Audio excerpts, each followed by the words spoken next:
اخبارات میں دو خبریں بڑی اہم تھیں۔ پہلی خبر تو یہ تھی کہ قریبی شہر شاداب نگر میں بھی آسمان پر سرخ تحریر دیکھی گئی، اور اس کے بعد وہاں کا ایک محلہ دھوئیں کے بادلوں میں گر گیا، اور پھر وہی سب کچھ ہوا جو کچھ پہلے یہاں ہو چکا تھا۔ افراتفری کے دوران کروڑوں روپے لٹ گئے، چونکہ اس سے پہلے ایک جگہ اس قسم کا واقعہ پیش آ چکا تھا، اس لیے آسمان پر تحریر نمودار ہوتے ہی فوج طلب کر لی گئی تھی، اور اس نے مذکورہ محلے کا محاصرہ کر لیا تھا۔ لیکن اس کے باوجود بھی جو کچھ ہونا تھا ہو گیا۔ جہاں ایک اخبار نے خیال ظاہر کیا تھا کہ اگر فوجیوں کے پاس گیس ماسک بھی ہوتے تو شاید لوگوں کا مال و اسباب محفوظ رہتا، دھوئیں کی کثرت نے فوجیوں کو محلے کے اندر گھسنے کا موقع ہی نہیں دیا۔ دوسری خبر ڈاکٹر سٹپلر کی قبر کے متعلق تھی۔ پولیس کا خیال تھا کہ اس کی لاش وہاں سے نکال کر کسی دوسری جگہ منتقل کی گئی ہے، لیکن اس کا مقصد کوئی نہیں جانتا۔ لاش وہاں سے کیوں ہٹائی گئی، یہ ایک راز ہے۔ محکمہ سراغ رسانی کے سپرنٹنڈنٹ فیاض کو باوثوق ذرائع سے اس کا علم قبل از وقت ہو گیا تھا، لیکن وہ ایک دوسری ہی قبر کو ڈاکٹر سٹپلر کی قبر سمجھ بیٹھے۔ نتیجہ یہ ہوا کہ دو نامعلوم آدمی سٹپلر کی لاش لے جانے میں کامیاب ہو گئے۔ خبر میں وہ طریقہ بھی درج تھا جو مجرموں نے محکمہ سراغ رسانی کے آدمیوں کو دھوکہ دینے کے لیے اختیار کیا تھا۔ عمران نے یہ خبریں مارننگ نیوز میں پڑھی۔ وہ اس وقت دلیری کے شراب خانے میں موجود تھا۔ دلیری ابھی کاؤنٹر پر نہیں آئی تھی۔ وہ زیادہ تر اسی وقت آیا کرتی تھی جب گاہکوں کے آنے کا وقت ہوتا تھا۔ اس کی عدم موجودگی میں شراب خانے کا واحد بیرا بار بینی کے فرائض بھی انجام دیتا تھا اور گاہکوں کی میزوں پر شراب بھی پہنچا دیا کرتا تھا۔ ابھی صبح ہی تھی اور عمران کے علاوہ شراب خانے میں اور کوئی نہیں تھا۔ بیرا مسکراتا ہوا اس کی طرف بڑھا۔ صاحب کیوں خواہ مخواہ پریشان کرتے ہو، اس نے کہا۔ ہائے، عمران آنکھیں پھاڑ کر بولا، مجھے نہیں یاد پڑتا کہ میں نے کب تمہیں پریشان کیا تھا۔ میرا مطلب ہے میم صاحب کو۔ میم صاحب، عمران نے ایک طویل سانس لے کر کہا۔ چند لمحے بڑی حسرت سے بیرے کو دیکھتا رہا، پھر آہستہ سے بولا، بیٹھ جاؤ۔ بیٹھو، تکلف کی ضرورت نہیں، جہاں میرے علاوہ اور کوئی ہے؟ بیرا اس کے سامنے والی کرسی پر بیٹھ گیا۔ عمران اسے چند لمحے دیکھتے رہنے کے بعد بولا، کیا تم نے کبھی کسی سے محبت کی ہے؟ محبت؟ بیرا منہ دبا کر ہنسنے لگا۔ نہیں کی، عمران ٹھنڈی سانس لے کر بولا، ورنہ اس طرح ہنسنے کی بجائے پھوٹ پھوٹ کر روتے۔ بیرا بدستور ہنستا رہا۔ آخر عمران نے کہا، مجھے تمہاری میم صاحب سے محبت ہو گئی ہے۔ کیا؟ دفعتاً بیرا سنجیدہ ہو کر اتنے زور سے اچھلا کہ کرسی الٹ گئی۔ وہ اس طرح آنکھیں پاڑے عمران کو دیکھ رہا تھا جیسے عمران نے اسے قیامت کی آمد کی اطلاع دی ہو۔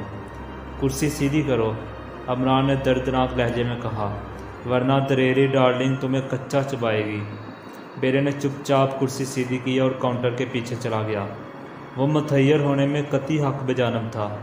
وہ کبھی سوچ بھی نہیں سکتا تھا کہ عمران جیسا کوئی بانکا سجیلا نوجوان دلیری جیسی سیاہ فام پڑیا پر عاشق بھی ہو سکتا ہے۔ عمران پھر اخبار پڑھنے میں مشغول ہو گیا۔ تھوڑی دیر کھڑا کچھ سوچتا رہا، پھر کاؤنٹر کے پیچھے سے نکل کر دوبارہ عمران کے قریب آیا۔ مگر صاحب، اس نے پوچھا، آپ میم صاحب کے دندے میں کیوں گپلا کرتے ہیں؟ ہیں، تم نہیں سمجھ سکتے۔ عمران نے سینے پر ہاتھ مار کر شعر پڑھا، محبت معنی الفاظ میں لائی نہیں جاتی، یہ وہ نازک حقیقت ہے کہ سمجھائی نہیں جاتی۔ میں دلیری کو سمجھانے کی کوشش کرتا ہوں اور تم لوگ کچھ کا کچھ سمجھ بیٹھتے ہو۔ حماقت میری ہے، جب معنی الفاظ میں لائی ہی نہیں جا سکتی تو پھر میں سمجھانے کی کوشش کیوں کرتا ہوں؟ ویسے کیا تم لاشعور کی نفسیات سے واقف ہو؟ بیرے نے نفی میں سر ہلا دیا۔ تب پھر اس کا یہ مطلب ہے کہ تم نے فرائڈ کو نہیں پڑھا؟ میں پڑھا لکھا نہیں ہوں جناب۔ پڑھے لکھے نہیں ہو جناب؟ تب بھی تمہیں فرائڈ کو ضرور پڑھنا چاہیے تھا۔ خیر، اب پڑھ لینا۔ ہاں تو میں کیا کہہ رہا تھا؟ Fry pan. ہاں تو فرائی پین میں ایک انڈا توڑ کر ڈال دو، تھوڑی سی امرود کی جیلی، 2 قطرے اناناس، دانہ الائچی، خورد سائدہ۔ اچانک دلیری نا وقت شراب خانے میں آ گئی۔ عمران کو بیٹھا دیکھ کر اس کی بویں تن گئی۔ میں آج آخری فیصلہ کرنے آیا ہوں۔ کیسا فیصلہ؟ دلیری داڑھی، چیخو مت ورنہ پاس پڑوس والے بھی اس راز سے آگاہ ہو جائیں گے۔ تم سالہ ہماری مٹی خراب کر دے گا۔ دلیری ڈارلنگ، عمران نے آہستہ سے کہا، اور اس کی آنکھوں سے شراب ابلنے لگی۔ کیا؟ دلیری کی آنکھیں حیرت سے پھٹی کی پھٹی رہ گئی۔ بیرے کو باہر بھیج دو، پھر میں بات بتاؤں گا، عمران نے بڑے دردناک لہجے میں کہا۔ دلیری، جو اب کافی سنجیدہ اور پرسکون نظر آنے لگی تھی، کنکھیوں سے بیرے کی طرف دیکھنے لگی۔ بیرا کاؤنٹر کے پیچھے لگی ہوئی بوتلوں پر جارن پھیرنے لگا تھا۔ یا پھر میرے ساتھ چلو، عمران نے دوسری تجویز پیش کی۔ اب اس کی آنکھوں میں آنسو بھی آ گئے تھے۔ دلیری کچھ کہے بغیر اپنے نشست کے کمرے میں چلی گئی۔ عمران بھی آگے بڑھا۔ دونوں آگے پیچھے کمرے میں داخل ہوئے۔ دلیری عمران کی طرف مڑی۔ وہ اس وقت اور زیادہ قریح المنظر معلوم ہونے لگی تھی۔ موٹے موٹے ہونٹ خفیف مسکراہٹ سے کھل گئے تھے، آنکھیں پہلے سے بھی زیادہ دھندلا گئی تھی۔ کیا بولتے چھوکرے، اس نے ہانپتے ہوئے کہا، بس ایک بار میری طرف دیکھ کر مسکرا دو، اس کے بعد میں خود ہی اپنا گلا گھونٹ کر مر جاؤں گا۔ وہ پلکیں چپکا رہی تھی۔ مسکرا دو، عمران پھر گڑگڑایا۔ دلیری نے بے اختیار دانت نکال دیے اور عمران فرش پر گر کر لوٹنے لگا۔ وہ ہائے وویلا کرنے لگا۔ دلیری بکھلا گئی۔ چلو یہاں سے اٹھو، اٹھو، وہ اس کا ہاتھ پکڑ کر کھینچتی ہوئی بولی۔ نہیں، مجھے یہیں مر جانے دو۔ کیا کرتا بابا، دلیری عجیب سی ہنسی کے ساتھ بولی۔ میں یہیں مر جاؤں گا، ورنہ مجھے اپنے گھر لے چلو۔ تم پاگل ہے، بالکل پاگل۔ پہلے دھندا خراب کرتا تھا، اب یہ نہ وہ، میں تم سے پریم کرتا ہوں۔ ہٹ ادھر چھوکرے۔ وہ عمران کو پڑے جھٹک کر شرما گئی۔ عمران اور زیادہ زور شور کے ساتھ سینہ کو بھی کرنے لگا۔ تم کیوں میرے پیچھے پڑے ہو؟ دلیری نے انگریزی میں کہا۔ دل سے مجبور ہوں۔ عمران نبی کچھ اور بھی کہتا، انداز سے یہی معلوم ہو رہا تھا، مگر ٹھیک اسی وقت ویٹر بکھلایا ہوا اندر آیا۔ میم صاحب، گٹیالی، اس نے ہانپتے ہوئے کہا اور الٹے پاؤں واپس چلا گیا۔ گٹیالی، دلیری نے پھٹی پھٹی سی آواز میں دہرایا اور عمران کو جھنجھوڑتی ہوئی بولی، بھاگو۔ عمران ابھی فرش سے اٹھ بھی نہیں پایا تھا کہ باریک قدموں کی آواز سنائی دی اور دوسرے ہی لمحے میں ایک لہیم شہیم اور سیاہ فام آدمی کمرے میں داخل ہوا۔ اس کی آنکھیں بڑی خوفناک تھیں، سرخ سرخ انگاروں کی طرح دہکتی ہوئی۔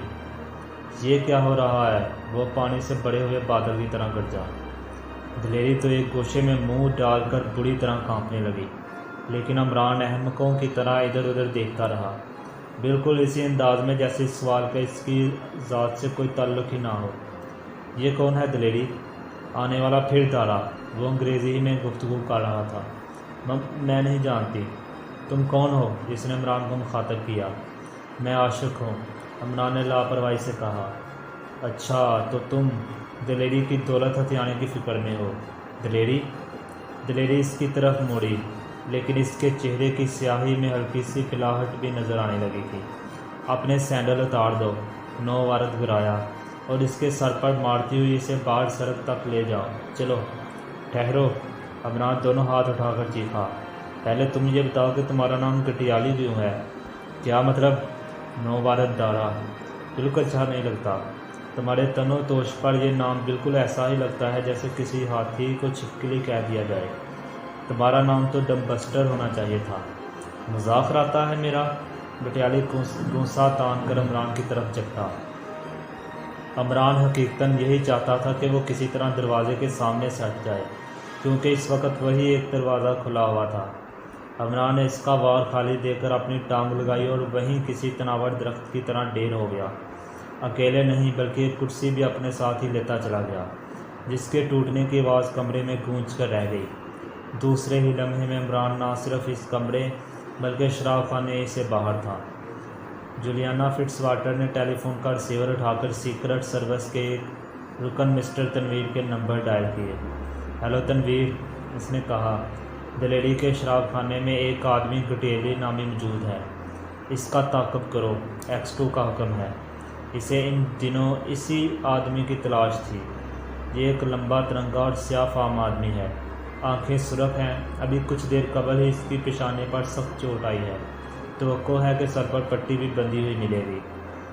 جولیا، موسم بڑا خوشگوار ہے، دوسری طرف سے آواز آئی۔ کیا بک رہے ہو؟ تم نے سنا نہیں؟ یہ ایکس2 کا حکم ہے۔ جولیا، یہ عشق کا موسم ہے۔ خدا غارت کرے ایکس2 کو، اس نے ہمیں مشینے بنا کر رکھ دیا ہے، پتہ نہیں خود کس دھات کا بنا ہوا ہے۔ اچھا جولیا، میں جا رہا ہوں، مگر کیا؟ آج رات کا کھانا تمہارے ساتھ کھاؤں گی، جولیا نے جملہ پورا کرتے ہوئے کہا۔ جلدی کرو، اگر وہ دلیری کے شراب خانے سے رخصت ہو گیا تو ایکس2 بہت بری طرح پیش آئے گا۔ اچھا، تنویر نے ناخوشگوار لہجے میں کہا، اور جولیا نے سلسلہ منقطع کر دیا۔ وہ اس وقت باہر جانا چاہتی تھی، مگر اسے تنویر کی رپورٹ کا انتظار کرنا تھا۔ وہ جانتی تھی کہ ایکس2 کی مرضی کے مطابق کام نہ کرنے کی سزا کیا ہو سکتی ہے۔ اسے ایسے بہترے مواقع یاد تھے جب ایکس2 نے اپنے متحدوں کو سزائیں دی تھی۔ ان دنوں کا آخری واقعہ سارجنٹ نشاط کا تھا۔ نشاط ایک مشرب شاعر بھی تھا، وہ ہر وقت مست رہنے والا، پیتا بھی بہت بری طرح تھا، لیکن کچھ اسی پر منحصر نہیں تھا۔ ایکس2 کا حکم تھا کہ اس کے متحد کبھی ایسی صورت میں کسی پبلک مقام پر شراب نہ پیے جب ان کے ساتھ عورتیں بھی ہوں۔ نشاط نے اس کے حکم کی پرواہ نہ کر کے ایک رات ایک مقامی شراب خانے میں 2 بازاری عورتوں کے ساتھ شراب پی کر خاصی ہڑبونگ مچائی۔ وہ اتنی پی گیا تھا کہ اسے کسی بات کا ہوش ہی نہ رہا۔ دوسری صبح جب اس کی آنکھ کھلی تو اس نے خود کو شہر کے ایک فٹ پاتھ پر پڑا پایا۔ اس کے گرد کافی بھیڑ موجود تھی اور لوگ بے تحاشا کہہ کے لگا رہے تھے۔ وہ اٹھا اور بدحواسی میں ایک طرف چل پڑا۔ راہ میں جو بھی اسے دکھتا ہنس پڑتا۔ اس اثناء میں ایک بار اس کا ہاتھ چہرے پر گیا اور اس کا سارا جسم جھنجھنا اٹھا۔ اس کی گھنی مونچھیں غائب تھی۔ پھر گالوں پر چپچپاہٹ سی محسوس ہوئی اور ساتھ ہی سے اس عجیب سی بدبو کا بھی احساس ہوا جو پہلے بھی محسوس ہوتی رہی تھی، لیکن اس نے اس کی طرف توجہ نہیں دی تھی۔ یہ بدبو کول تار کی تھی۔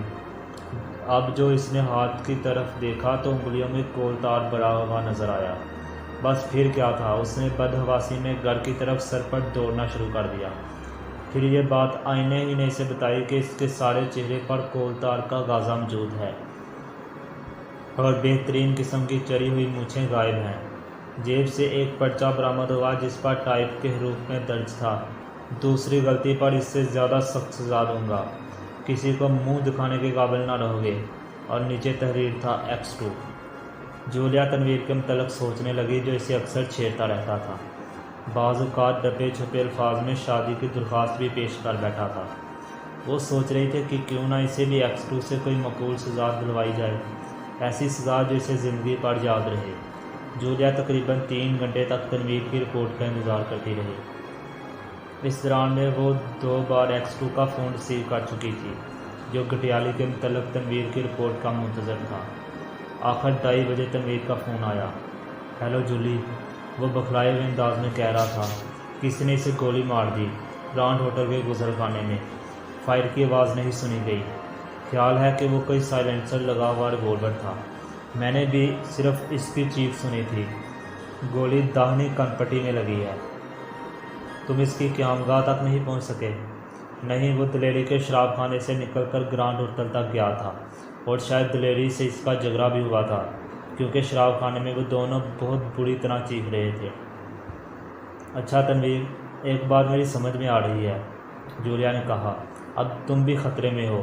میرا خیال ہے کہ اسے اس لیے گولی ماری گئی ہے کہ تم اس کا تعاقب کر رہے تھے، لہٰذا تم کہیں چھپنے کی کوشش کرو۔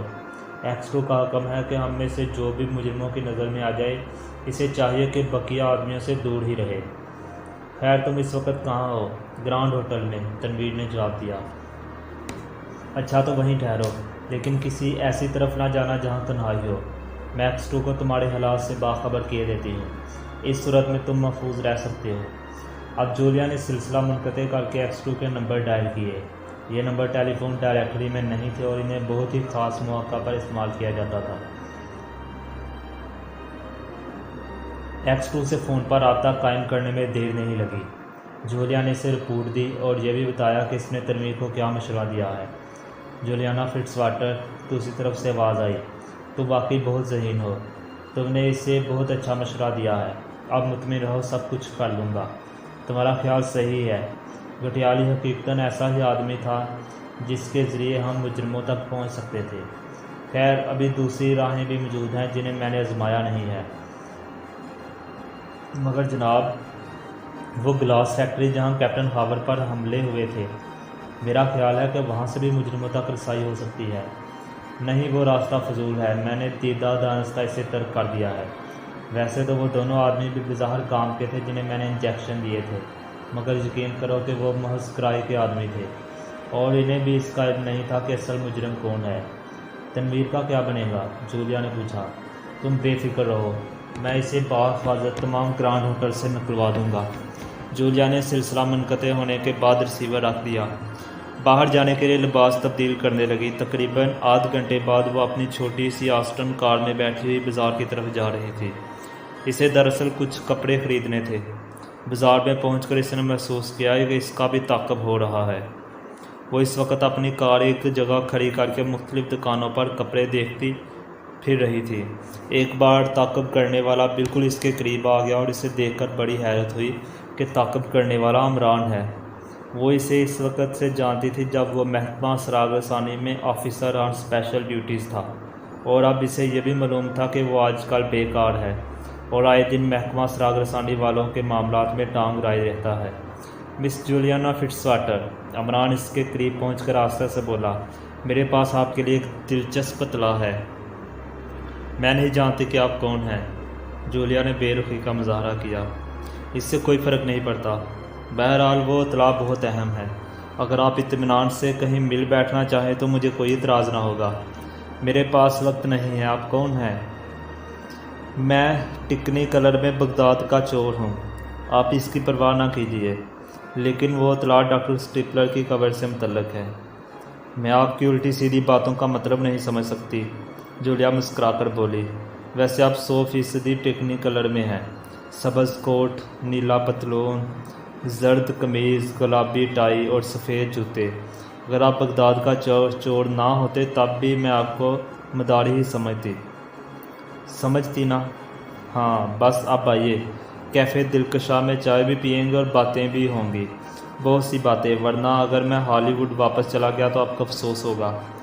آپ اعلیٰ قسم کے مسخرے معلوم ہوتے ہیں۔ خیر چلیے، جولیا ہنستی ہوئی اس کے ساتھ بولی۔ ویسے اس سے حیرت ضرور تھی کہ وہ اس طرح اس سے کیوں آ ٹکرایا۔ کیفے میں پہنچ کر تھوڑی دیر تک وہ خاموشی سے ایک دوسرے کو گھورتے رہے۔ پھر عمران نے کہا، جس رات ڈاکٹر اسٹیپلر کی لاش غائب ہوئی تھی آپ کہاں تھی؟ دیکھیے، اگر آپ زیادہ بہکیں گے تو آپ کو مزہ چکھا دوں گی۔ چلیے، میں چکھنے سے پہلے ہی اسے میٹھا تسلیم کیے لیتا ہوں۔ مگر مس جولیا، یہ بہت اہم بات ہے۔ ڈاکٹر اسٹیپلر کے تابوت پر آپ کی انگلیوں کے نشانات ملے ہیں۔ میں جا رہی ہوں مسٹر، جولیا اٹھتی ہوئی بولی۔ شوق سے جائیے، عمران لاپرواہی سے بولا، لیکن سیکرٹ سروس والوں اور محکمہ سراغ رسانی کا یہ ٹکراؤ میں پسند نہیں کرتا۔ آخر آپ لوگ یہ سب کچھ کس کے حکم سے کر رہے ہیں؟ محکمہ سراغ رسانی کو ڈاکٹر اسٹیپلر کی لاش چاہیے، سمجھی؟ اور اس کے لیے میرا صرف ایک اشارہ کافی ہے، آپ سمجھتی ہیں نا؟ اور آپ کا یہ خیال بھی فضول ہے کہ آپ مجھے نہیں پہچانتی۔ میں شیطان کا خالہ زاد بھائی عمران ہوں۔ آپ اچھی طرح جانتی ہیں، جان بننے سے کام اور زیادہ بگڑ جائے گا مس جولیا۔ جی ہاں، آپ خواہ بخواہ بے تکلف ہونے کی کوشش کر رہے ہیں، میں اسے پسند نہیں کرتی۔ کسی حد تک میں آپ کی ناپسندیدگی کو پسند کر سکتا ہوں، مگر مس جولیا، میں آپ کے محکمے کے 8 آدمیوں سے واقف ہوں۔ میں یہ بھی جانتا ہوں کہ آج کل ان میں سے 2 حضرات قطعی نظر نہیں آئے اور تیسرے نے آج ایک حماقت کر ڈالی ہے، لہٰذا وہ بھی غائب ہو جائے گا۔ بے پرکی نہ رہو، جولیا مسکرا کر بولی، مقصد کی طرف آؤ۔ کیا تم کسی بیمہ کمپنی کے ایجنٹ ہو؟ سورج سے وہی معلوم ہوتا ہوں گا، عمران نے سنجیدگی سے کہا، لیکن آپ مجھے کسی دن صبح ہی صبح دیکھیے، پھر اگر اس دن آپ کو دوپہر کا کھانا نصیب ہو جائے تو میرے منہ پر تھوک دیجیے گا۔ جولیا اسے چند منٹ تک خاموشی سے گھورتی رہی، پھر بولی، آپ کی باتیں پر لطف ہیں، لیکن اب اصل موضوع پر آ جائیں۔ کیا آپ مجھ سے جان پہچان پیدا کرنا چاہتے تھے؟ میں مکھی پیدا کرنے کی بھی صلاحیت نہیں رکھتا، جان پہچان تو بہت بڑی چیز ہے۔ اچھا مس جولیا، کوئی بات نہیں، آپ کو پچھتانا پڑے گا۔ میں لاش کا قصہ کیپٹن فیاض کو سنا دوں گا، مگر اس سے پہلے میں آپ کو 2 گھنٹے کی مہلت اور دے سکتا ہوں۔ آپ اپنے ساتھیوں سے بھی مشورہ کر لیجئے۔ یہ رہا میرا کارڈ، اس پر فون نمبر بھی درج ہے۔ آپ 2 گھنٹے کے اندر اندر مفاہمت کے لیے مجھے فون کر سکتے ہیں۔ 2 گھنٹوں سے 1 منٹ بھی زیادہ نہیں دوں گا۔ اچھا ٹاٹا۔ عمران اٹھا اور اس کے جواب کا انتظار کیے بغیر باہر نکل گیا۔ جولیا نے جیب سے رومال نکال کر چہرے کا پسینہ خشک کیا۔ وہ بظاہر عمران سے 2 ٹوک گفتگو کرتی رہی، لیکن حقیقت یہ تھی کہ اسے چکر آ رہے تھے، اور اس کی وجہ X2 کا خوف تھا۔ X2 کا کہنا تھا کہ اس کے 8 متحد خود کو دوسروں سے چھپائے رکھیں، کوئی ایسا نمایاں کام نہ کریں جو ان کی شخصیات پر روشنی ڈالنے کا موجب بنے۔ لیکن عمران 8 کو نہ صرف جانتا تھا بلکہ اسے ان کی مشغولیات کا بھی علم تھا۔ جولیا سوچ رہی تھی ہو سکتا ہے وہ X2 کی شخصیت سے بھی واقف ہو۔ دوسرے ہی لمحے میں وہ اس طرح اٹھی جیسے اس کا یہ فعل مشینی نوعیت کا رہا ہو۔ تھوڑی دیر بعد اس کی کار گھر کی طرف واپس جا رہی تھی۔ فلیٹ کے دروازے تک پہنچتے پہنچتے اس کی سانس پھول گئی۔ اس نے قفل میں کنجی گمائی اور دروازے کو دھکا دے کر جیسے ہی اندر داخل ہوئی، کسی نے اس کی گردن پکڑ لی۔ قبل اس کے کہ وہ ہونٹ بھی ہلا سکتی، ایک مضبوط ہاتھ اس کے منہ پر جم گیا۔ اس کے سارے جسم میں صرف پلکیں حرکت کر رہی تھی۔ گردن پر رکھے ہوئے ہاتھوں کی گرفت سخت ہونے لگی۔ جولیا نے محسوس کیا کہ وہ 2 آدمیوں کی گرفت میں ہے۔ اس کا سر دمکنے لگا تھا اور آنکھوں کے سامنے تاریکی لہریں لے رہی تھی۔ گردن کی گرفت آہستہ آہستہ تنگ ہوتی گئی اور ذرا سی دیر میں تکلیف کا احساس ہی فنا ہو گیا۔ اسے پتہ نہیں کہ بے ہوشی کب تک طاری رہی۔ بہرحال ہوش آتے ہی اس نے محسوس کیا کہ وہ اپنے کمرے میں نہیں ہے، حالانکہ اس وقت اندھیرے میں تھی، لیکن اس کی چھٹی حس یہی کہہ رہی تھی کہ وہ اپنے کمرے میں نہیں ہے۔ پھر آہستہ آہستہ اسے احساس ہونے لگا کہ وہ کسی نرم گدیلے پر نہیں بلکہ ناہموار زمین پر پڑی ہوئی ہے، اور اس کے سارے جسم میں سنگریزے سے چبھ رہے ہیں۔ اس نے اٹھنے کی کوشش کی اور بے تکان اٹھ کر بیٹھ گئی۔ بائیں طرف سے ہلکی سی سرخ روشنی آ رہی تھی، لیکن وہ یہاں کا اندھیرا دور کرنے کے لیے کافی نہیں تھی۔ اس نے بائیں طرف مڑ کر دیکھا، تھوڑے ہی فاصلے پر ایک بڑا سا سوراخ نظر آیا، اتنا بڑا کہ ایک آدمی بیٹھ کر بآسانی سے گزر سکتا تھا۔ یہ سرخ روشنی اسی سوراخ سے اندر آ رہی تھی۔ جولیا گھٹنوں کے بل سوراخ کی طرف ریگنے لگی۔ پھر دوسرے لمحے میں اسے معلوم ہو گیا کہ وہ کہاں ہے۔ سوراخ کی دوسری طرف الاؤ جل رہا تھا۔ 3 آدمی زمین پر سوئے پڑے تھے۔ ایک الاؤ کے قریب بیٹھا سلگتی ہوئی لکڑی سے اپنا پائپ جلا رہا تھا۔ اس کے قریب ہی 2-3 رائفلیں ایک پتھر سے ٹکی کھڑی تھی، اور وہیں ایک بڑا سا کلارا بھی پڑا ہوا تھا۔ رائفلیں سوراخ سے قریب ہی تھی۔ جولیا خود میں ہمت پیدا کرنے کی کوشش کرنے لگی۔ وہ دراصل ایک بہت بڑا غار تھا جس کے 2 حصے تھے، اور وہ سوراخ ان دونوں کو ملاتا تھا۔ جولیا کا آدھا در سوراخ کے دوسری طرف پہنچ گیا۔ آگ کے قریب بیٹھا ہوا آدمی اپنا پائپ سلگا کر زمین پر لیٹ گیا تھا۔ جولیا نے ہاتھ بڑھا کر ایک رائفل اپنے قبضے میں کر لی اور اس کی نالی جاگتے ہوئے آدمی کی طرف کرتے ہوئے آہستہ سے بولی، بس خاموشی رہنا۔ اس آدمی نے بڑے اطمینان سے اس کی طرف کروٹ لی اور اس انداز میں اس کی طرف دیکھتا رہا جیسے کوئی ننھی سی بچی کسی لکڑی کی بندوق سے اسے دھمکا رہی ہو۔ نہ اس کی آنکھوں میں خوف تھا نہ حیرت، بس ایسا معلوم ہو رہا تھا جیسے کوئی فکر مند باپ اپنی ننھی سی بچی کی خوش فعلیوں سے محظوظ ہونے کی موڈ میں نہ ہو۔ رائفل خالی ہے، اسے رکھ دو، اس نے تھوڑی دیر بعد آہستہ سے کہا، اور اپنی جگہ پر واپس جاؤ۔ یہ تینوں جو سور ہیں بہت برے آدمی ہیں، میں نے انہیں بہت مشکل سے سلایا ہے۔ جولیا نے رائفل نہیں رکھی۔ اس آدمی نے پھر کہا، میرے کہنے پر عمل کرو ورنہ نتیجے کی خود ذمہ دار ہوگی۔ تم لوگ مجھے یہاں کیوں لائے ہو؟ جولیا نے پوچھا۔ اس بات کا جواب ہم نہیں دے سکتے۔ تم ابھی دوسری جگہ لے جائی جاؤ گی اور وہیں تمہیں سب کچھ معلوم ہو جائے گا۔ میرے کہنے پر عمل کرو، رائفل وہیں رکھ دو جہاں سے اٹھائی ہے۔ اگر یہ لوگ جاگ پڑے تو تمہاری بقیہ زندگی چھنم بن جائے گی۔ جولیا چند لمحے کچھ سوچتی رہی، پھر رائفل وہیں رکھ کر غار کے تاریک حصے میں واپس چلی گئی۔ وہ اس آدمی کے متعلق سوچ رہی تھی۔ وہ اس کا کوئی جانا پہچانا سا چہرہ تھا۔ آواز میں بھی کوئی ایسی چیز موجود تھی جس کی بنا پر وہ سوچ رہی تھی کہ وہ اس سے قبل بھی کہیں سے دیکھ چکی تھی۔ کہاں؟ ذہن پر زور دینے کے باوجود بھی یاد نہ آ سکا۔ پھر سوچنے لگی، ممکن ہے وہم ہو۔ کبھی کبھی ایسا بھی ہوتا ہے چونکہ وہ خلاف توقع مہربانی سے پیش آیا تھا، اس لیے ذہن کے طریق گوشے سے کچھ نہ کچھ تعلق پیدا کر لینے کا جواز ڈھونڈ رہے ہوں۔ تقریباً آدھے گھنٹے بعد تاریکی میں ٹارچ کی روشنی نظر آئی۔ اس نے بائیں طرف والے سوراخ کی جانب دیکھا، کوئی آدمی ٹارچ کی روشنی اس پر ڈال رہا تھا۔ پھر 2 آدمی اندر آئے اور انہوں نے اسے بازوں سے پکڑ کر باہر نکالا۔ اب اس غار میں 6 آدمی تھے۔ انہوں نے جولیا سے کوئی بات نہیں کی۔ سوئے ہوئے آدمی بھی اٹھ گئے تھے اور ان کا سامان ایک جگہ ڈھیر تھا۔ ایسا معلوم ہو رہا تھا جیسے وہ سفر کے لیے تیار ہوں۔ کسی نے جولیا کی کمر پر رائفل کا کندھا رکھ کر اسے آگے کی طرف دھکیلا اور وہ ایک لفظ کہے بغیر اپنے آگے چلتے ہوئے آدمی کے پیچھے چل پڑی۔ غار سے نکلتے ہی ایسا معلوم ہوا جیسے وہ برفیلے سمندر میں غوطے لگا رہی ہو۔ اس کے جسم پر ایسے کپڑے نہیں تھے جو اسے جنگل کی سردی سے بچا سکتے۔ کچھ دور چلنے کے بعد رک جانے کا حکم ملا اور ٹارچ کی روشنی ایک بڑی سی اسٹیشن ویگن پر پڑی۔ قبل اسے کچھ کہا جاتا جولیا خود ہی اسٹیشن ویگن میں بیٹھ گئی۔ 4 آدمی اس کے ساتھ بیٹھے اور وہ 2 اگلی نشست پر چلے گئے۔ اندر پہنچتے ہی ان میں سے کسی آدمی نے جولیا پر کمبل ڈال دیا تھا۔ اگر تم لیٹنا چاہو تو وہ سیٹ کافی ہے، کسی نے کہا۔ نہیں شکریہ، جولیا بولی، میں بالکل ٹھیک ہوں۔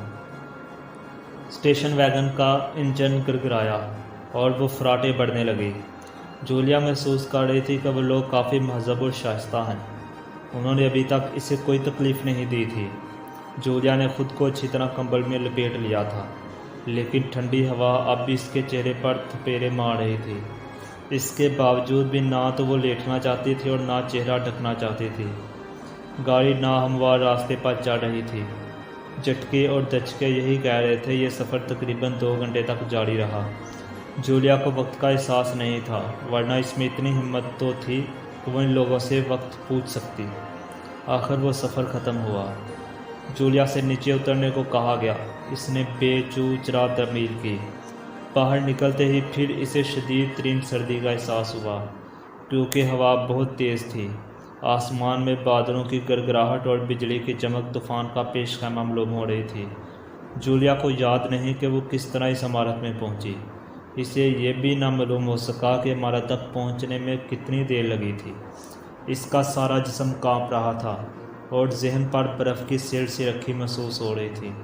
اس نے بجلی کی چمک میں اس عمارت کی ایک جھلک ضرور دیکھی، لیکن اتنی دیر میں اس کے متعلق کوئی رائے قائم کرنا مشکل ہی تھا۔ وہ ایک کمرے میں لائی گئی جس کی دیواریں بھورے رنگ کے پتھر سے بنائی گئی تھیں اور وہاں بہت ہی بھدے قسم کا فرنیچر موجود تھا۔ اسے ایسا ہی محسوس ہوا جیسے وہ کسی داتی زمیندار کے مکان میں ہو۔ وہ لوگ اسے کمرے میں چھوڑ کر باہر نکل گئے۔ کمرہ گرم تھا۔ دیوار میں بنے ہوئے آتش دان میں پتھر کے کوئلے دہک رہے تھے، لیکن کمرے کے در و دیوار سے اسے وحشت ہو رہی تھی۔ یہاں ایک ہی دروازہ تھا، نہ کھڑکیاں تھیں اور نہ روشن دان۔ شاید 15 یا 20 منٹ تک وہ وہاں تنہا رہی، پھر یہ تنہائی رفع ہو گئی۔ آنے والا پستہ قد اور کٹیلے جسم کا آدمی تھا، مگر اس کے سر کے زیادہ تر بال غائب نہ ہو گئے ہوتے تو اس کی عمر کا اندازہ کرنا مشکل ہوتا۔ اب یہی معلوم ہو رہا تھا کہ وہ بال قبل از وقت غائب ہو گئے اور وہ 35 سال سے زیادہ کا نہیں ہے۔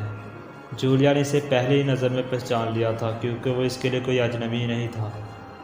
وہ صدہ بار علمی اور ادبی رسائل میں اس کی تصاویر دیکھ چکی تھی۔ یہ مشہور سائنسدان ڈاکٹر سٹپلر تھا، ایک دیسی عیسائی جس کی قبر سے خالی تابوت حاصل ہوا تھا۔ اس کی آنکھیں بڑی تیزی اور خوفناک تھیں۔ جولیا ایک بار سے زیادہ اس سے آنکھ نہ ملا سکی۔ تم بہت تھک گئی ہوگی، ڈاکٹر سٹپلر نے کہا۔ اس کی آواز بڑی نرم تھی اور چہرے کی کرختگی کے مقابلے میں جولیا کو بہت عجیب لگی۔ جولیا نے جواب نہ دیا۔ میں تمہیں بہت پسند کرتا ہوں، سٹپلر نے کہا۔ میں تمہیں اسی دن سے جانتا ہوں جب تم نے میرے 2 آدمیوں کو دھوکہ دے کر دانش منزل تک پہنچایا تھا۔ تو آپ یہ بھی جانتے ہوں گے کہ میں حقیقتاً کون ہوں، جولیا نے کہا۔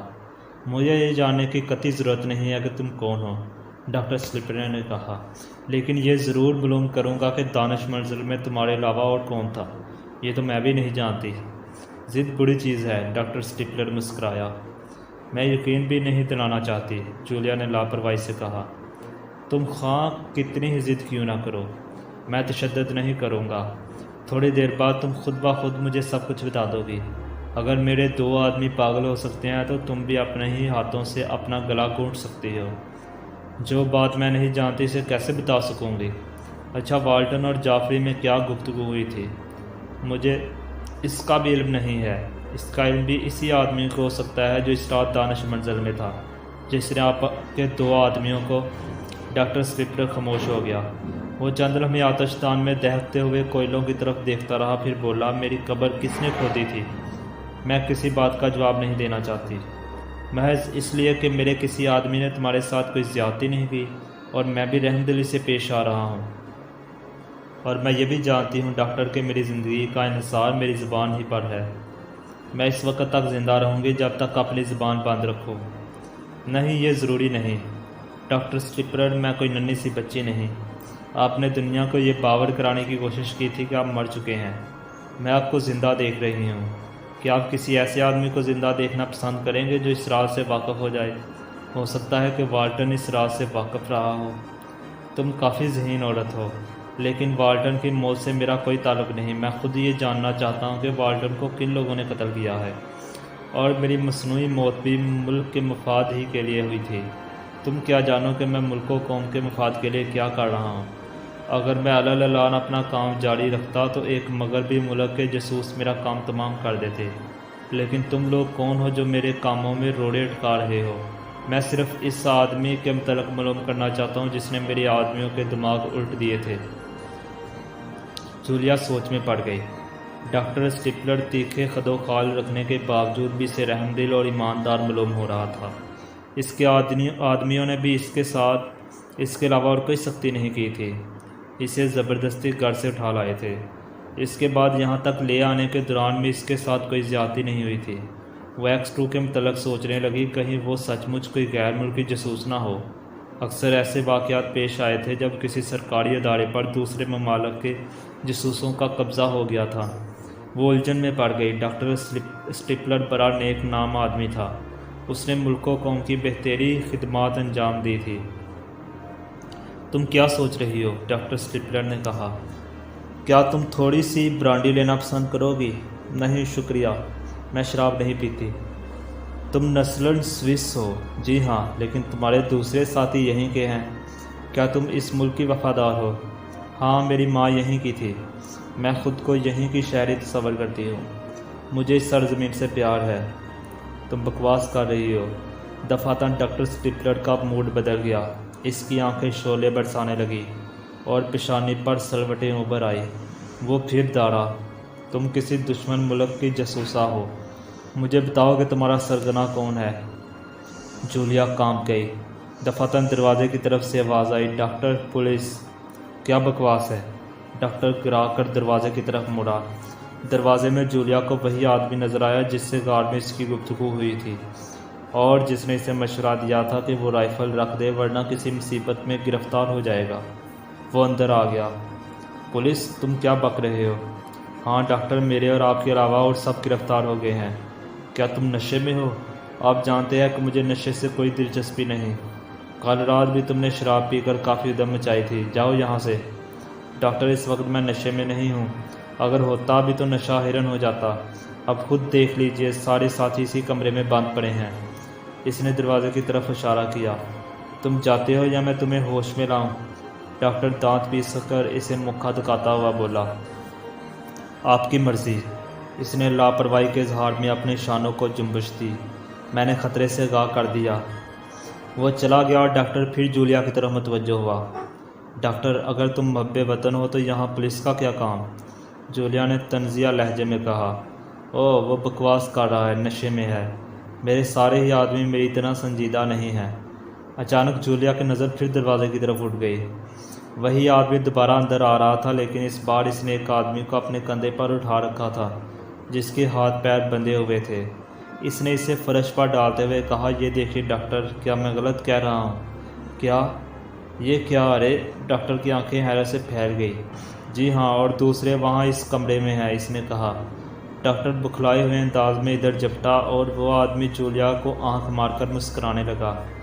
گھنی مونچھوں سے ہونٹ تو ظاہر نہیں ہو سکے، لیکن اس کی آنکھیں بھی مسکراتی ہوئی معلوم ہو رہی تھی۔ جولیا نے چینپ کر دوسری طرف منہ پھیر لیا، لیکن دوسرے ہی لمحے میں اس نے ڈاکٹر اسٹپلر کی گراہٹ سنی اور غیر ارادی طور پر اس کا چہرہ اس کی طرف مڑ گیا۔ تم کون ہو؟ ڈاکٹر اسٹپلر اس آدمی سے کہہ رہا تھا۔ تم نارنگ نہیں ہو، ہرگز نہیں ہو، میں دھوکہ نہیں کھا سکتا۔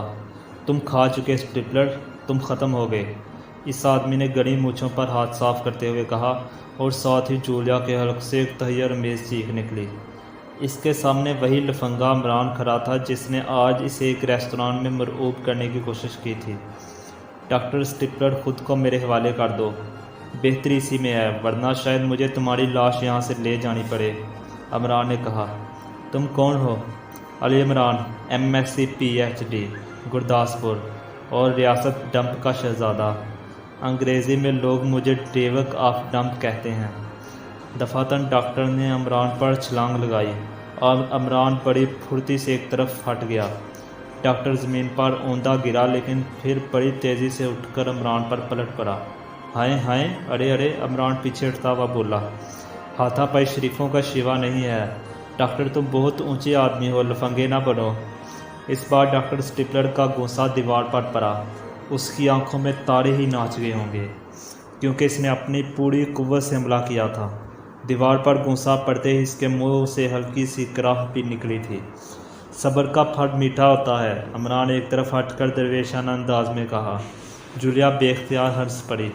اس نے ابھی تک عمران کی حرکتوں کے متعلق صرف سنا تھا، قریب سے دیکھنے کا اتفاق نہیں ہوا تھا۔ اسے حیرت بھی تھی، جیسا سنا تھا اسے ویسا ہی پایا، اور شاید وہ تنہا بھی تھا۔ اگر اس کے ساتھ کوئی اور بھی ہوتا تو وہ ساتوں آدمی بے ہوش کیوں ہوتے جن کے ہاتھ پیر جکڑے ہوئے تھے؟ شاید اس نے انہیں کسی تدبیر سے بے ہوش کر کے باندھ لیا تھا، اور اب ان کے سرگنا کو اس طرح زچ کر رہا تھا جیسے کوئی بلی کا بچہ اپنے پہلے شکار کو کھلا کھلا کر مارتا ہے۔ ڈاکٹر اسٹپلر ذرا ہی سی دیر میں دیوار سے لگ کر ہانپنے لگا۔ عمران نے جیب سے چوئنگم کا پیکٹ نکالا اور اس کا کاغذ پھاڑتا ہوا بولا، یہ تھکن کا بہترین علاج ہے، اگر کہو تو ایک پیش کروں، اس سے سانس بھی قابو میں آ جاتی ہے۔ جواب میں ڈاکٹر اسٹپلر نے اسے ایک گندی سی گالی دی۔ توبہ توبہ، عمران اپنا منہ پیٹتا ہوا بولا، یہ ایک عظیم سائنسدان بول رہا ہے، شٹ اپ۔ ڈاکٹر اسٹپلر حلق کے بل چیخا اور پھر عمران پر آ پڑا، مگر عمران کہاں، اس نے تو سامنے والی دیوار پر ٹکر ماری تھی، اور عمران دور کھڑا سادھوؤں کی طرح ہاتھ باندھے کھڑا تھا۔ کنفیوشس نے کہا تھا کہ غصے کی آگ کا ایندھن عقل بن جاتی ہے، اور آدمی کسی جلی ہوئی عمارت کی طرح ویران ہو جاتا ہے، جو بیکار ہو جانے کے باوجود بھی زمین پر اپنا تسلط جمائے رکھتی ہے۔ اگر کنفیوشس کی شادی ہو گئی ہوتی تو وہ ایسی بات نہ کہہ سکتا۔ کیوں ڈاکٹر، کیا خیال ہے؟ مگر ڈاکٹر کو ہوش کہاں تھا؟ آخری ٹکر نے اس کے سر میں شگاف ڈال دیا تھا، جس سے خون بہہ بہہ کر فرش پر پھیل رہا تھا، اور وہ خود اوندے منہ پڑا تھا۔ جولیا قریب ہی کھڑی اپنے خشک ہونٹوں پر زبان پھیر رہی تھی۔ تھوڑی دیر بعد عمران 8 بے ہوش آدمیوں کو اسٹیشن ویگن میں ٹھونس رہا تھا۔ جولیا اس کے پاس خاموش کھڑی تھی۔ تم یہاں اگلی سیٹ پر بنا انتظار کرو، عمران سے کہا، میں بہت جلد واپس آؤں گا، بھاگنے کی کوشش نہ کرنا، ورنہ زمین پر اس پہاڑی علاقے میں پٹکتی پھرو گی۔ مجھے یقین ہے کہ آتے وقت تم نے راستے پر دھیان نہ دیا ہوگا۔ میں انتظار کروں گی، جولیا نے کپ کپاتی ہوئی آواز میں کہا۔ عمران پھر عمارت میں داخل ہوا جہاں اب الو بول رہے تھے۔ وہ ایک کمرے میں آیا جس میں ایک ٹرانسمیٹر سیٹ موجود تھا۔ عمران اس پر جھکتا ہوا بولا، روشی ریسیونگ آپریٹر سے آواز آئی، کون؟ عمران، تم کہاں ہو؟ وہیں جہاں سے کچھ دیر پہلے بولا تھا۔ دیکھو 6389 پر فون کر کے کہو سارجنٹ ارشاد تم اپنے 3 آدمیوں کو لے کر لینڈ کسٹم ہاؤس کے پاس جاؤ، ساتھ ہی یہ بھی کہہ دینا کہ یہ X2 کا پیغام ہے، اور پھر سارجنٹ ارشاد سے کہنا کہ کسٹم ہاؤس کے پاس سے گزرنے والی ہر اسٹیشن ویگن کی تلاشی لیتا رہے۔ عمران قیدیوں کو لا رہا ہے، اس کے ساتھ جولیا بھی ہے، تم زبردستی ان پر قبضہ کر لینا، اگر عمران لڑنے پر آمادہ ہو تو اسے اچھی طرح ٹھیک کر دینا، پھر ان قیدیوں کو دانش منزل پہنچا کر X2 کے دوسرے حکم کا انتظار کرنا۔ جولیا کون ہے؟ روشی نے پوچھا۔ ایک بیمار اور بوڑھی عورت جو شاید راستے ہی میں مر جائے۔ فون نمبر پھر سے سنو اور لکھ لو، 6389 سارجنٹ نشاد وہ 3 آدمیوں سمیت لینڈ کسٹم ہاؤس کے پاس موجود رہے۔ ہاں، عمران ٹیس کنیکٹ کر کے پھر باہر آ گیا۔ جولیا اگلی سیٹ پر موجود تھی۔ اسٹیشن ویگن چل پڑی۔ اور یہاں یہ سب یوں ہی پڑے رہے گا؟ جولیا نے کہا۔ جہنم میں جائے، میں تو صرف کیپٹن فیاض کو چوٹ دینا چاہتا تھا۔ پولیس خود ہی سمجھتی بوجھتی رہے گی۔ نہیں، آپ انہیں براہ راست پولیس کے سپرد نہیں کر سکتے۔ یہ سیکرٹ سروس والوں کا کیس ہے۔ ہوگا، عمران نے لاپرواہی سے کہا۔ سیکرٹ سروس والوں کو بھی دیکھ لیا، سب نکمے ہیں۔ اگر میں نہ ہوتا تو یہ لوگ تمہیں مکھن کی ٹکیا کی طرح کھا جاتے۔ کیا میں غلط کہہ رہا ہوں؟ ویسے اگر چوئنگم سے شو کرنے کو دل چاہے تو میری جیب سے نکال لو۔ جولیا کچھ نہ بولی۔ حقیقتاً اگر عمران وہاں نہ ہوتا تو نامعلوم وہ اس کا کیا حشر کرتے۔ اس نے کچھ دیر بعد پوچھا، کیا بہت پہلے سے ان لوگوں میں رہتے ہیں؟ نہیں، یہ آج ہی کی بات ہے۔ میں ریستوران سے نکل کر ایک جگہ چھپ گیا تھا اور وہاں مجھے پہلے ہی سے علم تھا کہ کچھ لوگ تمہاری نگرانی کرتے ہیں۔ وہ دراصل اسٹریپلر ہی کے آدمی تھے۔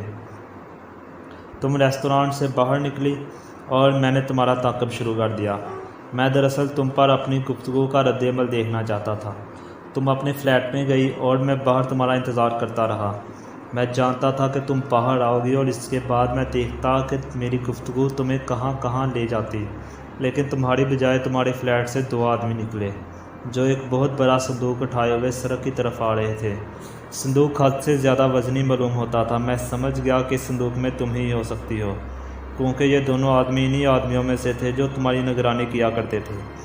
پھر میں ان کا تعاقب کرتا ہوا اس غار تک پہنچا جہاں تم پہلے لے جائی گئی تھی۔ وہاں 2 آدمی اور تھے، بس میں نے ان چاروں میں سے ایک کو منتخب کر لیا جس کا میک اپ مجھ پر چل سکتا تھا۔ اس کا نام شاید نارنگ تھا۔ ہو سکتا ہے کہ وہ اب بھی وہیں جھاڑیوں میں بندھا پڑا ہو۔ کنفیوشس نے کہا تھا کہ اپنے جسم کو کاہل نہ ہونے دو، بیڑا پار ہو جائے گا۔ ہاں، آج میں نے بہت محنت کی ہے۔ ان 7 کو شراب میں بے ہوشی کی دوا دینی پڑی تھی۔ کیا اس کے ساتھ بس اتنے ہی آدمی تھے؟ نہیں، شاید 1.5 درجن شہر میں بھی ہیں۔ سرخ تحریر کے متعلق آپ کیا جانتے ہیں؟ وہ 100% سرخ ہوتی ہے، خدا کی پناہ۔ وہ سب کچھ قیامت ہے، ایک دن ساری زمین پر پھیل جائے گی۔ اور کیا؟ جولیا اونگ رہی تھی۔ اب وہ مطمئن ہو چکی تھی، اس لیے اسے جلد ہی نیند آ گئی۔ وہ پشتگاہ سے ٹک کر سو گئی۔ پھر اچانک دھچکا لگنے سے اس کی آنکھ کھل گئی۔ اسٹیشن ویگن رک گئی تھی۔ دفعتاً اس نے سارجنٹ نشاد کی آواز سنی جو کہہ رہا تھا، عمران صاحب چپ چاپ اتر آئیے گا ورنہ میں آپ کی کھوپڑی میں سوراخ کر دوں گا۔ ضرور کر دو پیارے، میں اسے دماغ کی کھڑکی کہا کروں گا۔ ہوا اندر جاتی رہے گی اور دماغ کو کبھی گرم ہونے کا موقع نہ ملے گا۔ دوسرے ہی لمحے میں ریوالور کی نال عمران کے سینے سے آ لگی۔ دروازہ کھلا اور عمران کو زبردستی کھینچ لیا گیا۔ یہ کیا کر رہے ہو تم لوگ؟ جولیا چیخی۔ X2 کا حکم، سارجنٹ نشاد اسٹیئرنگ کے سامنے بیٹھتا ہوا بولا۔ پھر پچھلے حصے سے کسی نے کہا، عمران ریوالور کا رخ تمہاری ہی طرف ہے، اپنی جگہ سے حرکت نہ کرنا۔ عمران نیچے سے چیخ کر بولا، جولیا تم قیامت کے دن خدا کے سامنے گواہ رہنا کہ اسٹیپلر کو میں نے پکڑا تھا، اور کنفیوشس پر تو مجھے اس وقت غصہ آ رہا ہے جو دنیا کو نیکی کا سبق دیا کرتا تھا۔ بس قصہ حاتم تائی ٹھیک ہے، دریا کر نیکی میں ڈال، او نیکی کر۔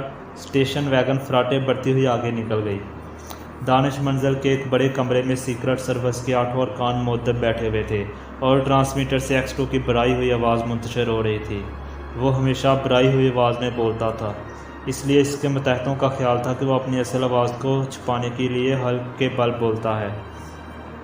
وہ کہہ رہا تھا، ڈاکٹر اسٹیپلر وہ راکٹ چرا کر لایا تھا۔ اس نے انگلینڈ میں اس سائنسدان کو زہر دیا تھا جس نے وہ راکٹ بنایا تھا۔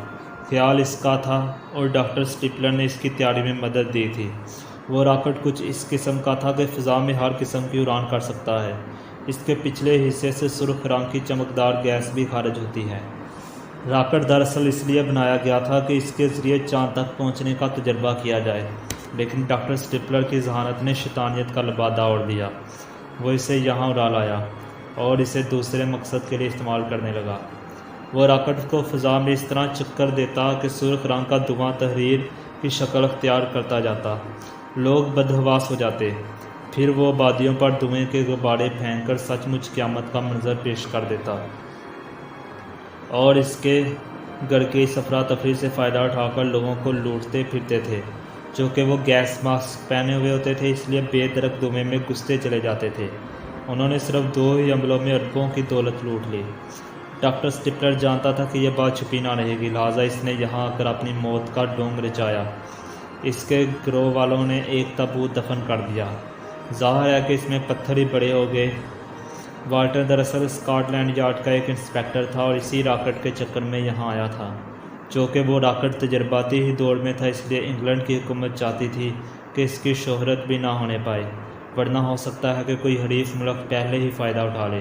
اس لیے والٹن بہت ہی پوشیدہ طور پر یہاں آیا تھا اور وہ مجھ سے مل کر اسے تلاش کرنا چاہتا تھا، مگر اسٹپلر کے آدمیوں نے اسے پہلے ہی ختم کر دیا۔ وہ راکٹ اب میرے قبضے میں ہے، جو محکمہ خارجہ کے توسط سے انگلینڈ واپس بھیج دیا جائے گا۔ اگر میں اسے سلسلے میں عمران کا شکریہ ادا نہ کروں تو یہ بہت بڑی زیادتی ہوگی، مگر شاید شکریہ اس تک نہ پہنچ سکے۔ وہ ٹماٹروں سے واقف ہے لیکن اسے میرے وجود کا علم نہیں ہے، اور میں یہی چاہوں گا کہ کبھی نہ ہو۔ اسی میں میرے محکمے کی بہتری ہے۔ اچھا اب تم لوگ یہاں سے چلے جاؤ، پولیس آ رہی ہے، وہ مجرموں کو لے جائے گی۔ پولیس والوں کو تمہارے وجود کا علم نہ ہونا چاہیے۔ ٹرانسمیٹر بند کر کے عمران بری طرح کھانسنے لگا۔